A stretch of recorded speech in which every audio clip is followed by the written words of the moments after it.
Hello, welcome to civil 21। हमारा next topic है timber. Timber के बारे में कुछ इंपॉर्टेंट पॉइंट्स देखेंगे जो कि अपकमिंग एग्जाम्स में आपके लिए हेल्पफुल होंगे। ओके, सो कुछ पार्ट्स ऑफ टिम्बर होते हैं। टिम्बर का एक सेक्शन होता है, क्रॉस सेक्शन, जिसके कुछ इंपॉर्टेंट टर्म्स होते हैं, वो हम देखेंगे। पिच, पहला जो इम्पॉर्टेंट टर्म है पिच है।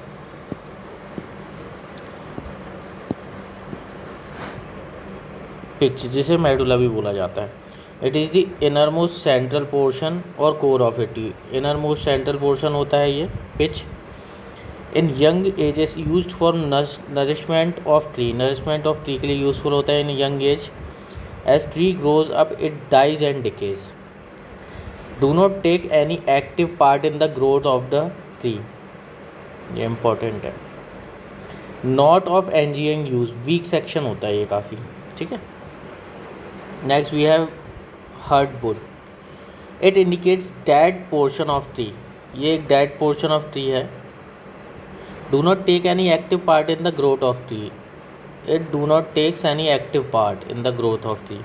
Imparts strength and rigidity to the tree. It is dark in color. ये dark in color होता है. Provides strong timber and engineering use. ये engineering use का होता है, ये important चीज़ है. Dead portion होता है और ये hardwood. तो पिच के बाद क्या आता है, हार्डवुड आती है, ठीक है।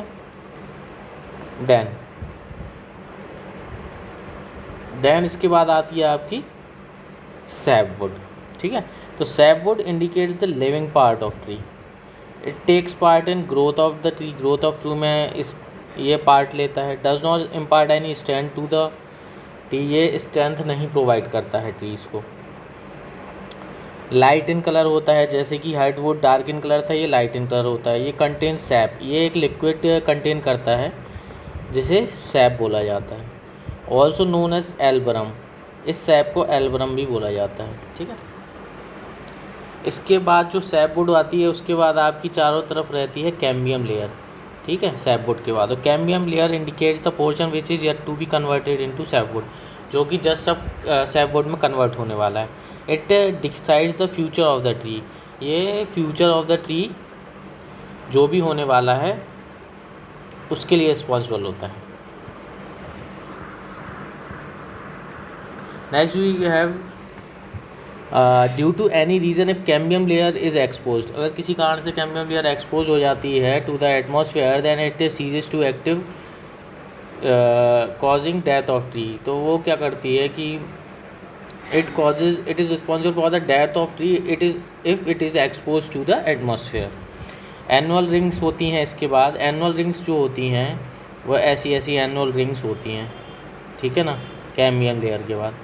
तो सॉरी ये सर्कुलर रिंग्स होती हैं जो पूरे क्रॉस सेक्शन में पाई जाती हैं, ओके।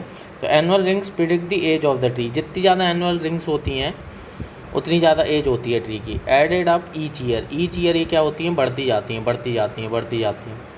मेडुलरी रेज जो होती हैं holds the annual rings. Medullary rays ये होती हैं आपकी,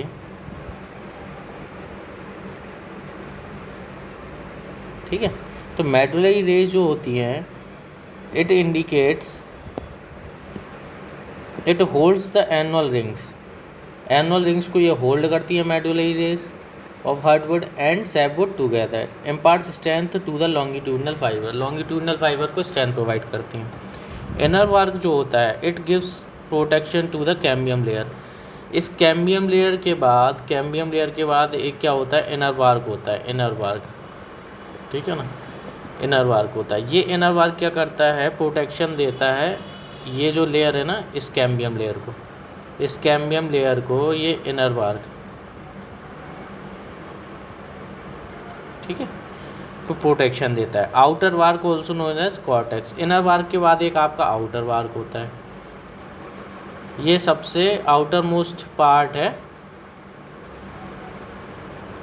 काहे का, वुड का, ट्री का जो सेक्शन है उसका आउटर मोस्ट पार्ट क्या है, आउटर बार्क। जो आपको सामने से दिखता है वो आउटर बार्क है, ओके। अब हम देखेंगे डिफेक्ट्स। ड्यू टू कुछ डिफेक्ट्स होते हैं वो देखेंगे। फंगई के द्वारा। ट्रीज़ में कुछ डिफेक्ट्स पाए जाते हैं, उनको हम देखेंगे। डिफेक्ट्स ड्यू टू फंगई, ठीक है, डिफेक्ट्स ड्यू टू फंगई देखना है। पहला जो डिफेक्ट होता है वो ब्लू स्टेन होता है, ब्लू स्टेन्स पड़ जाते हैं ट्रीज़ में, ये पहला डिफेक्ट है। दूसरा डिफेक्ट है सैप स्टेन, मतलब सैप के जो सैप ट्रीज़ में पाया जाता है उससे कुछ स्टेन्स पड़ जाते हैं ट्री में। तो होता क्यों है ये?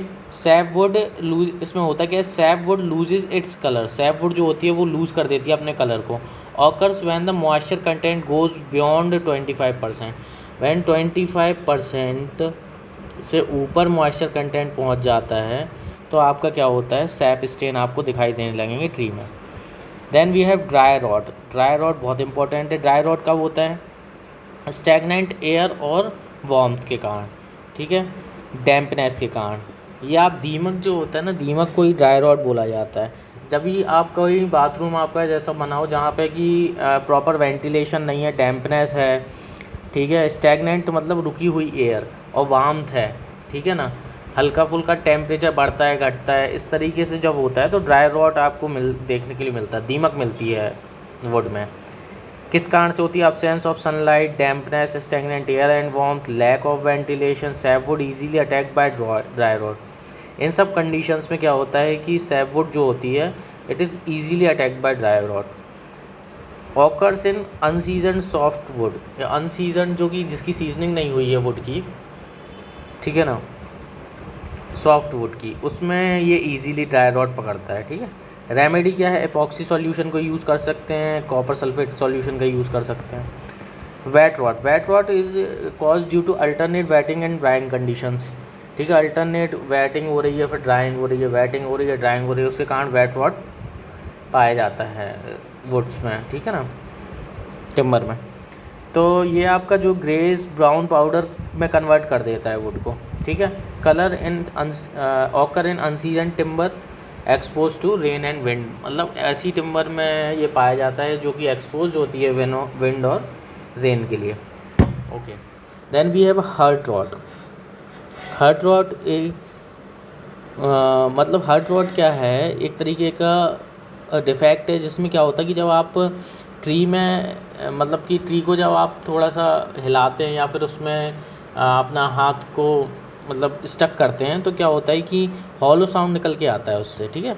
When the branches has come out of the tree, ये होता क्यों है कि वैन द ब्रांचेस जो ब्रांचेस होती हैं ट्रीज़ के साथ, अगर वो क्या होती हैं, come out of the tree, मतलब कि वो जब किसी कारण से टूट जाती हैं तो क्या होता है कि हार्ट रॉड मतलब हॉलो साउंड आने लगता है ट्रीज से, ठीक है। वाइट रॉड, वाइट रॉड क्या होता है? Attack on lignin of would, मतलब कि जो मतलब कि अटैक जो वुड का लिग्निन है उस पर जब अटैक होता है रॉड्स का, तो उसमें क्या होता है कि अपीयरेंसेस ऑफ वाइट मासेस हो जाता है, मतलब वाइट मास का अपीयरेंस हो जाता है वुड पे, consisting of cellulose compound. Okay, then we have brown rot. Brown rot is a fungi, brown rot में होता है क्या है कि fungi remove cellulose compound, fungi क्या करता है, सेलुलोज कंपाउंड को रिमूव कर देता है। Would assumes brown colour, would क्या होता है, ब्राउन कलर हो जाता है। अब हम आगे के डिफेक्ट पढ़ेंगे। Defect due to natural forces, defect due to natural forces. तो पहला है heart shake occurs due to shrinkage of the interior part of tree के श्रिंकेज के कारण क्या होता है, हार्ट शेक हो जाते हैं। और कि occurs when the tree is over matured, और कब होता है, जब ट्री ओवर मैच्योर्ड हो जाते हैं तब भी हार्ट शेक देखने को मिलता है। Cracks extend from pith to sapwood, pith जो होती है सबसे अंदर का जो पार्ट होता है उसको मेडुला या पिथ कहा जाता है, मेडुला या पिथ, ठीक है। तो मेडुला या पिथ से ये क्या करते हैं, क्रैक्स क्या करते हैं, एक्सटेंड करते हैं कहाँ तक, सैपवुड तक,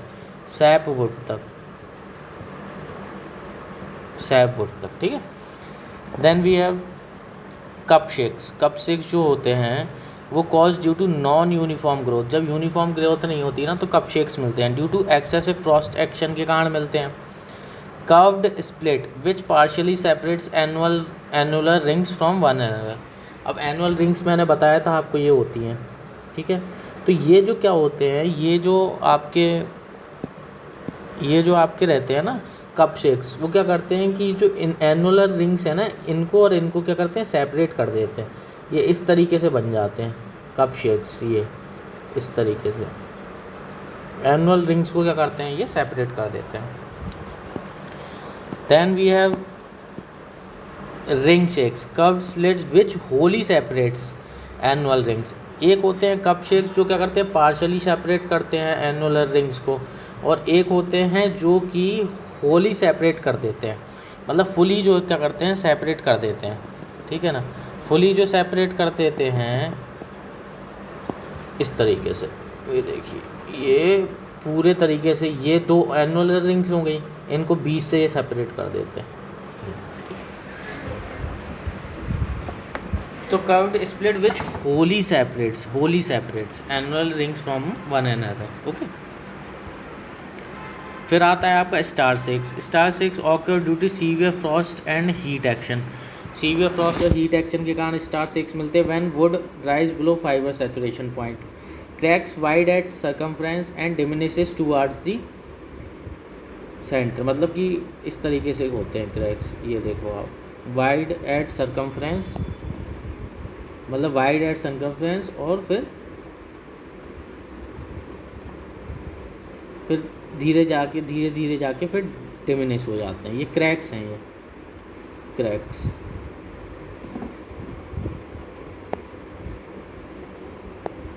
ये क्या हैं आपके क्रैक्स। ठीक है, फिर ना आगे बढ़ते हैं हम। रेडियल शेक्स जो होते हैं when outer tissue dry at faster rate than inner ones, similar to star shakes. ये स्टार शेक्स के सिमिलर होते हैं। Split starts from the sapwood and extend to the heartwood, मतलब कि सैपवुड से इनका क्या होता है, स्टार्ट होते हैं और हार्टवुड तक जाते हैं। ठीक है, तो सैपवुड से स्टार्ट होते हैं और हार्टवुड की तरफ, मतलब कि अंदर की तरफ बढ़ते हैं। ठीक है ना, तो इन जो क्रैक्स होते हैं इनको बोलते हैं रेडियल शेक्स बोला जाता है। फाइन होते हैं, इरेगुलर होते हैं और न्यूमरस है, मतलब कि बहुत पतले पतले क्रैक्स होते हैं। ठीक है ना, और क्या होते हैं, इरेगुलर भी होते हैं और न्यूमरस, बहुत सारे होते हैं। फिर आपका आता है नॉट्स क्या होते हैं, it is the formation of dark hard rings.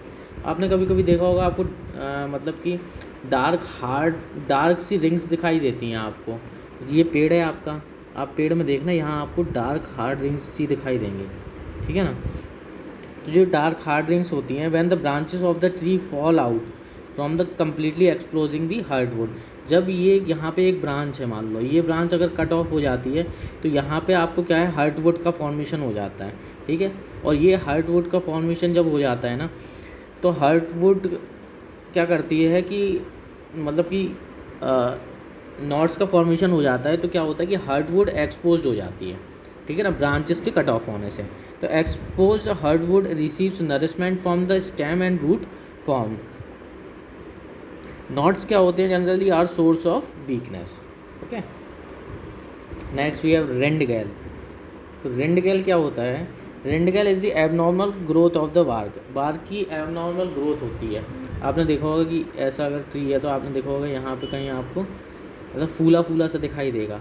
ठीक है ना, तो वो क्या होता है, वो एक एबनॉर्मल ग्रोथ होती है बार्क की। It is the peculiar curved swelling सी होती है, मतलब कर्व्ड स्वेलिंग सी आ जाती है। ठीक है ना, ये आपकी सरफेस है, इस पर कर्व्ड स्वेलिंग सी आ जाती है। ठीक है,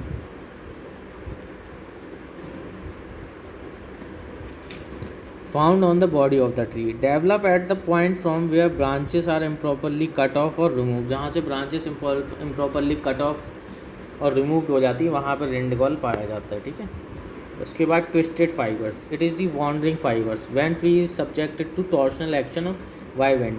जब ट्री जो होता है टॉर्शनल एक्शन बाय विंड के सब्जेक्टेड होता है तो आपको ट्विस्टेड फाइबर्स मिलते हैं। Twisted fibre is useful for making poles और पाइल्स के लिए। पोल्स जो बनते हैं और जो पाइल्स बनती हैं ना, पाइल्स का के लिए फाउंडेशन के लिए बनती हैं, उनके लिए क्या होता है, ट्विस्टेड फाइबर्स का यूज़ होता है।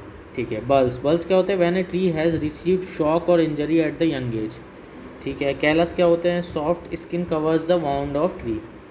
ड्रग्जीनेस एक डिफेक्ट होता है, ये भी क्या होता है, नेचुरल फोर्सेस के कारण होता है।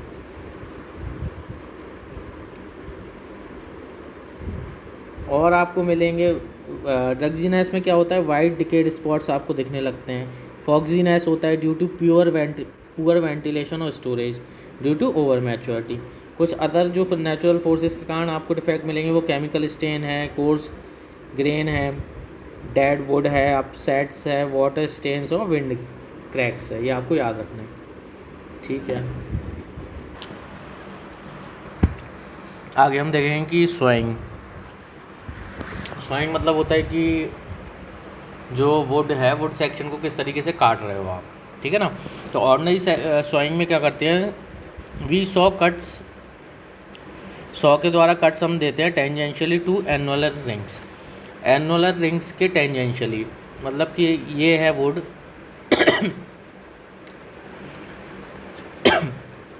इस तरीके से जो कटिंग होती है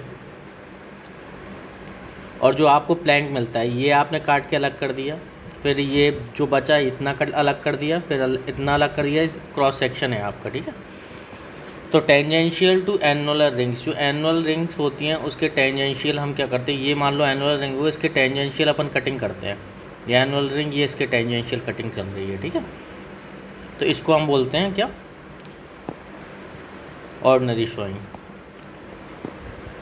log move backward and forward. Log क्या होता है कि ऐसी कटिंग में पहले मूव फॉरवर्ड होता है फिर बैकवर्ड, तभी जाके इसकी कटिंग होती है, क्योंकि सॉ जो होता है वो एक फिक्स्ड पोजीशन पर रखा होता है और जो लॉग होता है उसको हम आगे पीछे करते हैं, तब जाके इसकी कटिंग होती है। Parallel slices of Planck obtained, okay. इसके एडवांटेज क्या है, क्विक एंड सिंपल है, इकोनॉमिकल है, मिनिमम वेस्टेज है, मोर टिम्बर है, एडॉप्टेड इन इंडिया। डिसएडवांटेज क्या है, वॉर्पिंग एंड ट्विस्टिंग बहुत होती है, जो भी लॉग आपको मिलता है, अनइक्वल श्रिंकेज पाया जाता है जो भी लॉग आप कट करते हो। क्वार्टर स्वइंग क्या होती है, क्वार्टर ये आपका सेक्शन हो गया, इस तरीके से पहले आप कटिंग कर लेते हैं, इधर से ऐसी काटा हो, इधर से ऐसा काटा, तो आपको एक ये सेक्शन मिल जाता है, मतलब क्वाड्रेंट वाला एक सेक्शन मिल जाता है वुड का, ठीक है। उसके बाद क्या करते हो आप, जैसे ही आपको क्वाड्रेंट वाला सेक्शन मिला, आप इतना काटोगे, इतना काटोगे, फिर क्या करोगे, इतना काटोगे, ये इतना काटोगे, इतना, फिर इतना काटोगे, फिर इतना काटोगे। इस तरीके से आप क्या करते हो, क्वार्टर स्वइंग करते हैं। Log cut into 4 quadrants, each quadrant further sawn, ठीक है। इसके कुछ एडवांटेजेस हैं। एडवांटेज में हम देखते हैं, अट्रैक्टिव ग्रेन पैटर्न मिलता है आपको, श्रिंकेज लेस होता है। डिसएडवांटेज में क्या है, एक्सपेंसिव है, मोर वेस्टेज है। टेंजेंशियल स्वइंग देखते हैं, tangential to annular rings, annual ring के टेंजेंशियल होती है tangential sawing. Right angle to medullary rays, मतलब right angle to medullary rays. When annular rings are very distinct and medullary rays are not clearly defined. देखो ये आपकी क्या हो गई, एनुअल रिंग्स हो गई,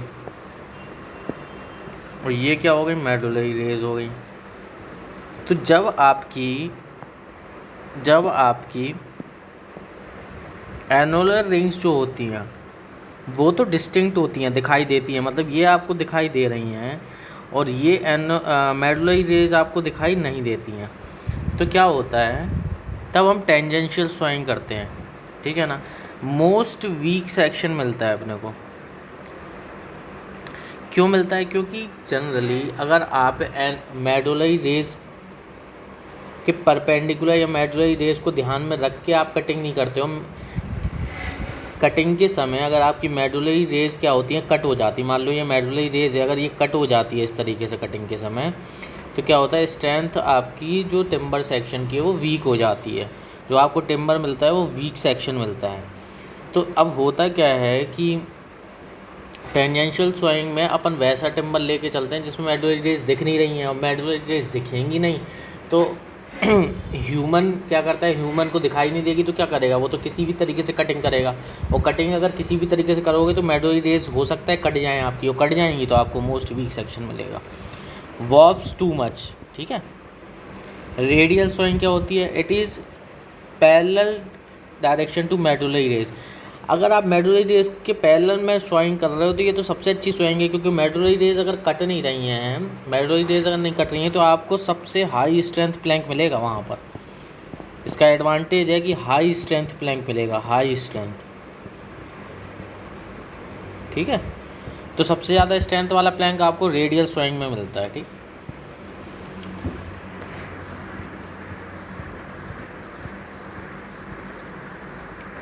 इससे कुछ एडवांटेज हैं, इसमें लेस वॉर्पिंग होती है, मिनिमम डिस्टॉर्शन होता है, suitable for hard wearing and abrasive action के लिए, क्योंकि अब स्ट्रेंथ अच्छी है तो हार्ड वियरिंग और एब्रेसिव एक्शन के लिए भी सूटेबल होता है। डिसएडवांटेज क्या है, मैक्सिमम वेस्टेज ऑफ टिम्बर। इसमें हालांकि बस एक ही चीज़ है कि इसमें मैक्सिमम वेस्टेज होता है टिम्बर का, बाकी इसमें और कोई दिक्कत नहीं है, ठीक है। अब हम देखेंगे type of preservative.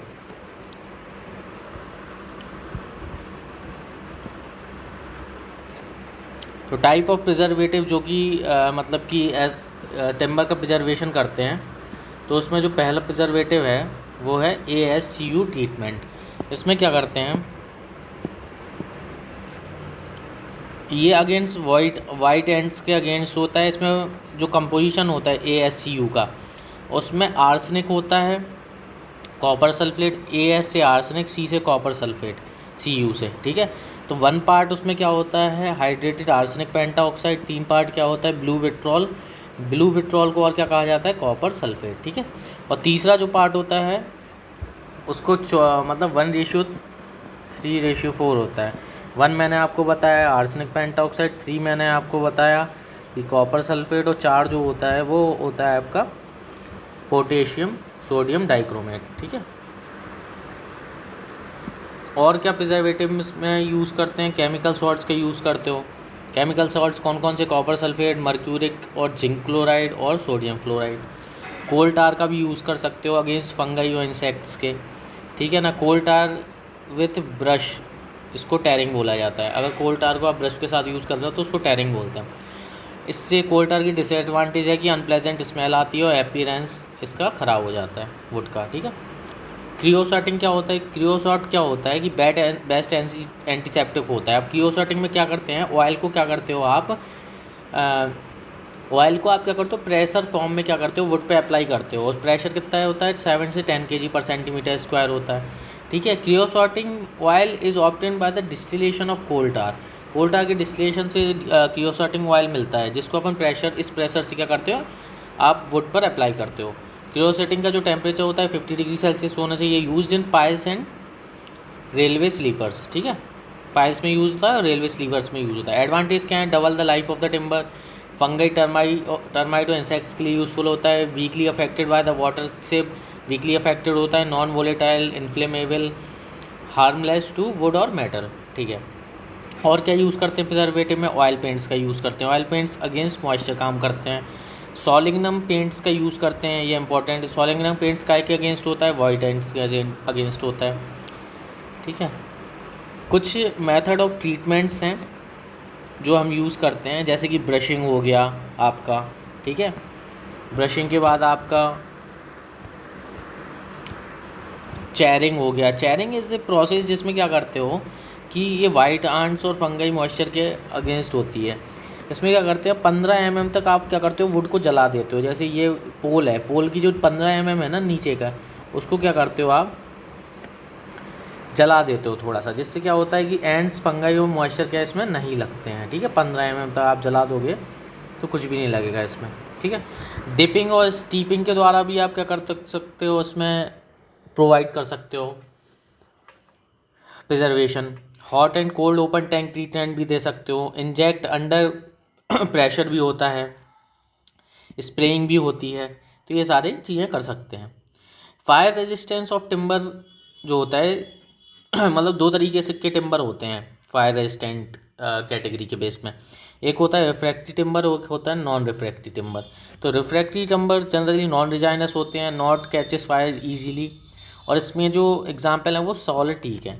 Non refractory timber रिजाइनस होते हैं, कैचेस फायर ईजीली, ठीक है। चिर, देवदार जो हैं इसके एग्जाम्पल हैं। एग्जाम्पल के तौर पे आपको क्या मिलेंगे, चिर और देवदार सारे। अब कुछ प्रोसेस हैं जो हम फायर रेजिस्टेंस के लिए यूज़ करते हैं, मतलब कि कुछ तरीके हैं, मेथड्स हैं जिससे हम फायर रेजिस्टेंट प्रोवाइड करवाते हैं वुड को, ठीक है, टिम्बर को।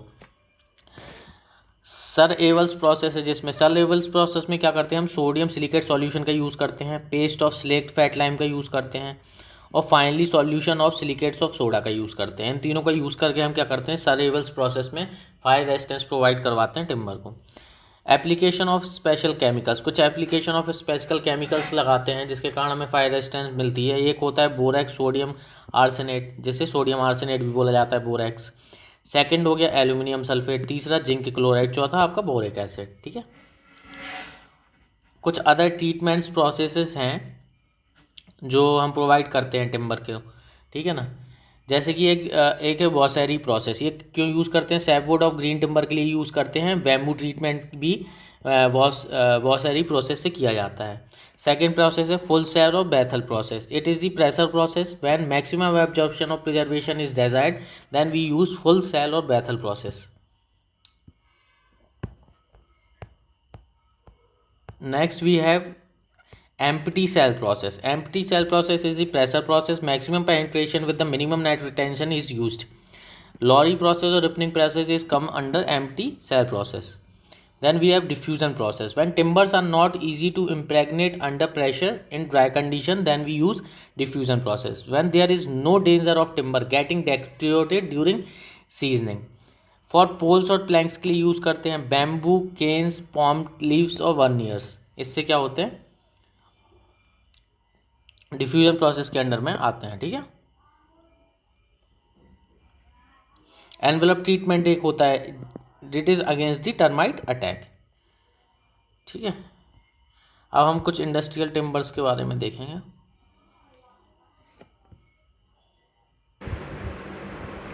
बर्नियर्स बर्नियर्स जो होते हैं वो थिन शीट्स होती हैं, थिन शीट्स होती हैं जिनकी थिकनेस 0.4 से 0.6 mm तक वेरी करती है। ठीक है, ये थिन शीट्स होती काय की है, इन टिम्बर्स की होती हैं, इन महागौनी की होती है, ओक की होती है, रोजवुड, सीसो, टीक, इन सब की क्या होती है 0.4 से 0.6 mm की क्या होती है थिकनेस की शीट्स होती हैं जिन्हें वर्नियर्स कहा जाता है। ये काय के लिए क्या यूज़ है इनका, प्लाईवुड्स बनाने में, लेमन बोर्ड्स, बैटन बोर्ड्स बनाने के लिए इनका यूज़ होता है वर्नियर्स का। प्लाईवुड क्या होती है, 3 और मोर वर्नियर्स जो होते हैं इन और numbers are used. Direction of grains of successful layers at 90 degree. ठीक है, मतलब कि क्या होता है कि बर्नियर आप क्या करते हो, एक बर्नियर आपने ऐसा रखा, एक बर्नियर आप ऐसा रखते हो, फिर अगला ऐसा रखोगे, फिर अगला ऐसा रखोगे, मतलब कि अल्टरनेट में क्या करते हो 90 डिग्री पे आप क्या करते हो बर्नियर्स को प्लेस करते हो। Direction of grains of successive layer are at 90 degree, specified by thickness for common commercial platforms, made from common timbers, hardwood, softwood और कॉम्बिनेशन ऑफ बोथ। एडवांटेज क्या होते हैं, possesses good longitudinal and transverse strength, uniform tensile strength in all direction, expansion and shrinkage is comparatively low, uniform strength tensile strength रहती है in all directions, has greater impact resistance to blow than the ordinary wood, elastic in nature, not liable to split. Disadvantage क्या है, direct shocks and impacts. Note, plywood is obtained by gluing wooden sheets at a pressure of 280 psi, जिसे हम 1.9 MPa और 190 Newton पर centimetre square भी लिख सकते हैं। But generally that pressure used is 200 psi, जिसे 1.38 MPa और 1.38 न्यूटन पर सेंटीमीटर स्क्वायर भी लिख सकते हैं। मतलब कि कितना प्रेशर यूज़ होता है जब हम प्लाईवुड को ऑब्टेन कर रहे हैं, बर्नियर्स को जब हम चिपका रहे हैं तो उसमें जो प्रेशर होता है, gluing pressure, gluing would sheet at A pressure of 280 psi, but generally कितना होता है 200 होता है, 200। ठीक है, फाइबर बोर्ड कैसे मिलते हैं, made up of wood fibre, particle board इससे बनते हैं फाइबर बोर्ड से। ये low density fibre, medium density fibre और हाई डेंसिटी फाइबर बोर्ड मिलते हैं। यूजेस क्या होता है, साउंड प्रूफिंग डेडनिंग के लिए यूज़ होता है, साउंड प्रूफ के लिए यूज़ होता है, स्ट्रक्चरल शीथिंग के लिए भी इसका यूज़ होता है। ओके, लो स्लोप रूफिंग के लिए भी इसका यूज़ करते हैं, साउंड डेडनिंग, फ्लोरिंग अंडर लेमेंट, मतलब साउंड डेडनिंग के लिए भी इसका यूज़ होता है। लेमन बोर्ड्स, ब्लॉक बोर्ड्स और बैटन बोर्ड्स का भी यूज़ करते हैं हम। तो कहाँ कहाँ यूज़ करते हैं, thickness of battens in core. ठीक है, मतलब कि बैटन बोर्ड्स की जो थिकनेस होती है वो 80 mm होती है, ब्लैक बोर्ड्स की 25 mm से कम होती है, लेमन बोर्ड्स की 5 से 8 mm होती है। Core is made up of softwood, जो कोर होता है इन सब का वो सॉफ्टवुड से बना होता है। Place edge to edge and sandwich between veneers के बीच में सैंडविच होता है। Partition walls, packing cases, shutters of doors और विंडोज़ में इन सब का यूज़ होता है, ठीक है ना। लेमन बोर्ड्स का, ब्लॉक बोर्ड्स का और बैटन बोर्ड्स का, ठीक है। उसके बाद है impreg timber, veneers immersed in resin, जो वर्नियर्स होते हैं उनको हम रेजन में इमर्ज कर देते हैं। क्योरिंग एट टेम्परेचर ऑफ 150 से 160 डिग्री सेल्सियस। फॉर्मिका सनग्लासेस और सनमाइका इसी प्रोसेस से बनाया जाता है। जो सनमाइका यूज़ होता है वो इम्प्रैक्ट टिम्बर कहा जाता है उसे, मतलब कि बर्नियर्स को हम रेजन में इमर्ज कर देते हैं और अपने को क्या मिलता है, सनमाइका मिल जाता है। एडवांटेज क्या होता है, पिन होल्स अटैक जो होते हैं वो नहीं होते। स्ट्रॉन्ग एंड ड्यूरेबल होता है। मोर इलेक्ट्रिकल इंसुलेशन भी मिल जाता है। कॉम्पैक्ट टिम्बर क्या होता है, same as impreg timber except curing carried out under pressure, जो क्योरिंग होती है वो प्रेशर के अंडर में होती है, बस यही डिफरेंस है। कुछ डिफेक्ट्स और बचे हुए हैं, जैसे defect due to conversion, chip mark पहला डिफेक्ट है। मार्क्ड और sign placed by chip, chip के द्वारा जो साइन प्लेस होता है उसको चिप मार्क बोलते हैं। डायगोनल ग्रेन होता है, इम्प्रॉपर सोइंग ऑफ टिम्बर के कारण डायगोनल ग्रेन मिलता है, ये भी डिफेक्ट ड्यू टू कन्वर्जन है। टॉन ग्रेन एक होता है जो कि फॉलिंग ऑफ टूल के कारण होता है, स्मॉल डिप्रेशन फॉर्म्ड हो जाता है इसमें, इसको बोलते हैं टॉन ग्रेन। वेन क्या होता है, presence of original rounded surface on the manufacturing piece of the timber, original rounded surface आपको मिलती है on the manufacturing piece of timber, उसे बोलते हैं हम क्या, वेन, ठीक है। उसके बाद defects of insects, defects due to insects, beetles होते हैं, ठीक है। बीटल्स क्या होते हैं, पिन होल्स बन जाते हैं 2 mm के। अटैक द सैपवुड, सैपवुड पे अटैक करते हैं। Do not disturb the outer cell, outer cell को बिल्कुल भी डिस्टर्ब नहीं करते हैं, ठीक है ना। पिन होल्स बना देते हैं, सैपवुड पर डायरेक्ट अटैक करते हैं। दूसरे होते हैं मैराइन वॉरियर्स, ये सॉल्ट वाटर में काम करते हैं मैराइन वॉरियर्स, ठीक है। होल्स ऑफ डायमीटर 25 mm का होल बना देते हैं, लेंथ इनकी 60 mm रहती है। नो टिम्बर मतलब कोई भी टिम्बर ऐसा नहीं है जो इससे बचा हुआ है, ठीक है ना, मैराइन वॉरियर से। तीसरे होते हैं टर्माइट्स, टर्माइट्स क्या होते हैं, popularly known as white ant, white ants भी बोला जाता है। इनसाइड टनल बना देते हैं ये वुड में, टिम्बर में। Teak sal can resist the attack, teak और सॉल जो हार्ड वुड है ना वो इसको क्या करती है, रजिस्ट कर लेती है। मार्केट फॉर्म ऑफ टिम्बर आपको मिलेंगे कुछ, मार्केट फॉर्म इस नाम से जानते हैं। स्कैंटलिंग की जो विथ होती है 5 से 20 सेंटीमीटर के बीच में पाई जाती है। बैटन्स जो होते हैं लेस देन 5 सेंटीमीटर की विथ में पाए जाते हैं।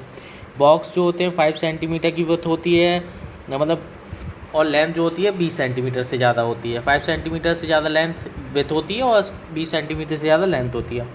बोर्ड्स की एक डायमेंशन 15 सेंटीमीटर से ज़्यादा होती है, दूसरी 5 सेंटीमीटर से कम होती है। प्लैंक की एक डायमेंशन 5 सेंटीमीटर से ज़्यादा होती है, दूसरी 5 से कम होती है। डील्स की 23 सेंटीमीटर से कम होती है विथ 5 से 15 सेंटीमीटर थिकनेस होती है। क्वार्टरिंग की जो डायमेंशन होती है 5 से 15 सेंटीमीटर के बीच में वेरी करती है। टिम्बर और उसके कुछ यूजेस हैं, ठीक है ना, जैसे कि एल्डर है, एल्डर गिटार्स में यूज़ करते हैं। एसन फोना का यूज़ म्यूजिकल इंस्ट्रूमेंट में होता है। मलबेरी का यूज़ स्पोर्ट्स में होता है, याद रखना है।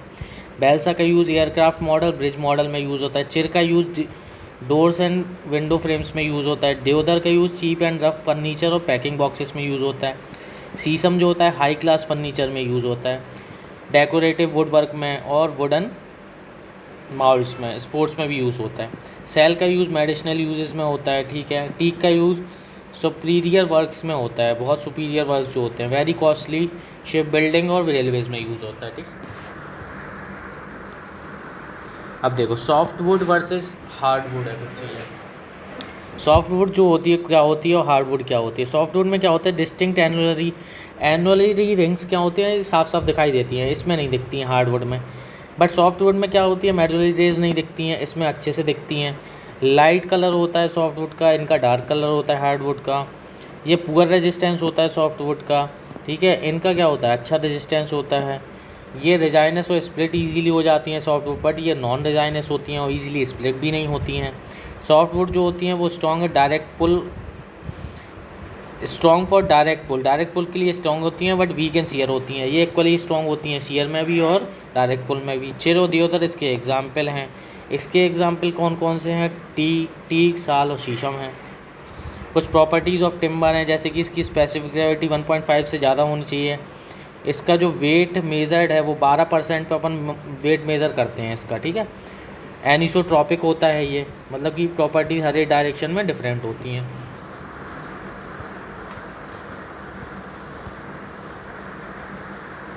देखो compressive strength maximum in longitudinal direction में कंप्रेसिव स्ट्रेंथ मैक्सिमम होती है। टेंसाइल स्ट्रेंथ जो होती है वो 3 टाइम्स होती है कंप्रेसिव स्ट्रेंथ के, parallel to the grain. Strength of timber is maximum parallel to the grain, इसकी स्ट्रेंथ सबसे ज़्यादा मैक्सिमम होती है। Velocity of sound in timber is 2 to 7 times greater than the air. Tensile strength ज़्यादा होती है, फिर बेंडिंग स्ट्रेंथ होती है, फिर कंप्रेसिव स्ट्रेंथ ज़्यादा होती है। श्रिंकेज जो होता है वो सर्कमफ्रेंशियल सबसे ज़्यादा होता है, फिर रेडियल, फिर लॉन्गिट्यूडनल, ठीक है। ये कुछ प्रॉपर्टीज़ आप इनको पढ़ सकते हो स्क्रीनशॉट लेके, ये वही सेम बातें लिखी हुई हैं, ठीक है। Defects due to seasoning.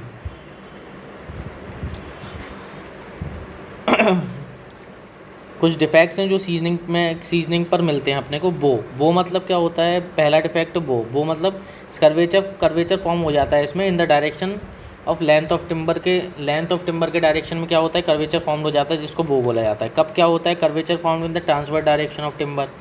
It is the unequal sinkage in radial and tangential direction is the cause, मतलब कि अनइक्वल सिंकेज इसका मेन कॉज है। काय का, कब का, इसमें क्या होता है, कर्वेचर फॉर्म हो जाता है ट्रांसवर्स डायरेक्शन में टिम्बर के, ठीक है। केस हार्डनिंग मतलब क्या होता है, timber place at the bottom during सिंजर। ये जो बॉटम में प्लेस होते हैं ना टिम्बर, उनमें ये आपको केस हार्डनिंग मिलेगी। होता क्या है, एक्सपोज सरफेस जो होती है, वो जो बॉटम की एक्सपोज सरफेस होती है वो श्रिंक कर जाती है, अंदर कंप्रेशन चली जाती है, और जो इंटीरियर सरफेस जो एक्सपोज नहीं है वो टेंशन में चली जाती है, तो इसको केस हार्डनिंग बोला जाता है। चेक्स क्या होता है, cracks which separates fibre of would, मतलब कि जो फाइबर ऑफ वुड है उसको जो सेपरेट कर देते हैं उनको चेक्स बोला जाता है। स्प्लिट क्या होते हैं, split is when cracks extend from one end to another, one end से लेकर दूसरे एंड तक जब क्रैक्स पहुंच जाते हैं तो उनको स्प्लिट बोला जाता है। ट्विस्ट मतलब टिम्बर स्पायरली क्या होता है, टिम्बर स्पायरली क्या होते हैं, डिस्टॉर्ट हो जाते हैं, तो उसको क्या बोला जाता है, ट्विस्ट बोला जाता है। वार्प क्या होता है, timber twisted out of shape, मतलब कि आपने देखा होगा ये आपको एक सेक्शन दिखाई दे रहा है तो ये कुछ ऐसा टेढ़ा सा सेक्शन हो जाएगा तो वो वार्प हो जाता है, मतलब कि थोड़ा आड़ा टेढ़ा सा सेक्शन। कॉलप्स मतलब वुड फ्लैटन्स ड्यूरिंग ड्राइंग, ठीक है। Unequal shrinkage is the cause. Honeycombing क्या होता है, रेडियल एंड सर्कुलर क्रैक्स होते हैं honeycombing. Stresses develop during drawing के कारण जो ड्यूरिंग ड्राइंग जो भी स्ट्रेसेस डेवलप हो रहे हैं उसके कारण क्या होता है कि रेडियो और सर्कुलर क्रैक्स क्या होते हैं, डेवलप हो जाते हैं, उसको हनीकॉम्बिंग बोला जाता है, ठीक है।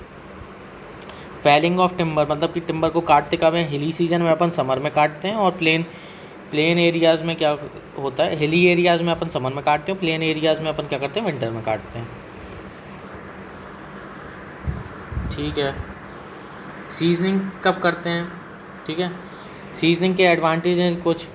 Main purpose to remove sap को रिमूव करना है, 10 से 12% तक वाटर कंटेंट को लेके आना है। श्रिंकेज क्या होता है, कम हो जाता है सीजनिंग से।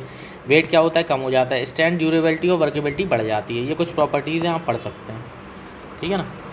उसके बाद fibre saturation point. Fibre saturation point क्या होता है, fibre saturation point is the moisture content equal to cell wall में जो मॉइस्चर कंटेंट है, जो बॉइंड मॉइस्चर है, प्लस सेल कैविटी का जो मॉइस्चर है, उसे फ्री मॉइस्चर भी कहा जाता है। ड्यूरिंग सीजनिंग क्या होता है कि सेल कैविटी का जो वाटर है वो रिमूव हो जाता है। अब फाइबर सैचुरेशन पॉइंट क्या होता है, when all cell cavity water is removed plus only cell wall water present, cell wall water बस प्रेजेंट रहता है और सेल कैविटी का वाटर पूरा रिमूव हो जाता है। उस पॉइंट, उस टेम्परेचर को, उस मॉइस्चर कंटेंट को क्या बोलते हैं, फाइबर सैचुरेशन पॉइंट बोलते हैं, ठीक है। रिकमेंडेड मॉइस्चर कंटेंट जो होता है, कुछ IS 287 के द्वारा कुछ रिकमेंडेड मॉइस्चर कंटेंट है, वो क्या है, विंडोज़ के लिए 10 से 16% है, डोर्स के लिए 12 से 20% है, बीम्स और राफ्टर्स के लिए 12 से 20% है, बिल्डिंग फ्रेम्स के लिए 8 से 16% है। ये आपको याद रखना है, ठीक है। ग्रेड्स ऑफ टिम्बर IS 6543 में दिए हुए हैं, ठीक है। तो जो लॉन्गिट्यूडिनल मॉडुलस ऑफ इलास्टिसिटी है कुछ ग्रुप ऑफ टिम्बर के लिए दिया हुआ है, जैसे कि हाई ग्रुप ए के टिम्बर के लिए अब 12.6 न्यूटन पर mm स्क्वायर का क्या होता है, लॉन्गिट्यूडिनल मॉडुलस होता है, ठीक है ना, टिम्बर्स का। मॉडरेटली ग्रुप बी के लिए 9.8 से 12.6 के लिए होता है, ग्रुप सी के लिए 5.6 से 9.8 होता है। कुछ एक्स्ट्रा शॉर्ट है टिम्बर के केस में, वो पढ़ लेते हैं। The practical limit of moisture content achieved in the air drying of timber is 15%। 15% अपने को एयर ड्राइंग में क्या करता है, मॉइस्चर कंटेंट ऑब्टेंड होता है अगर एयर ड्राइंग करते हैं तो। फर्स्ट क्लास टिम्बर की जो एवरेज लाइफ है वो 10 ईयर से ज़्यादा होती है। As per IS 4970 in punched और perforated card key system for identification of timber a card has 96 holes. ठीक है, ये SSC में पूछा गया था। Life of teak wood doors and windows are 20 years. ठीक है ना, टीक वुड के जो डोर्स और विंडो होते हैं उनकी जो लाइफ होती है 20 ईयर्स से ज़्यादा होती है। Hardest wood is the sheesham is the hardest wood. Most valuable timber obtained from teak. The timber having maximum resistance against white ant is teak. White ant के अगेंस्ट जिसका मैक्सिमम रेजिस्टेंस है वो टीक है। The timber having maximum resistance against dry rot is the teak. Teak का दोनों के against resistance ज़्यादा है, वाइट एंट के अगेंस्ट और ड्राई रॉड के against. As per 1140 the moisture content of the well seasoned timber should be in the range of 10 से 12%। Okay, as per code provision weight of the timber is noted at the moisture content of 12%। Okay,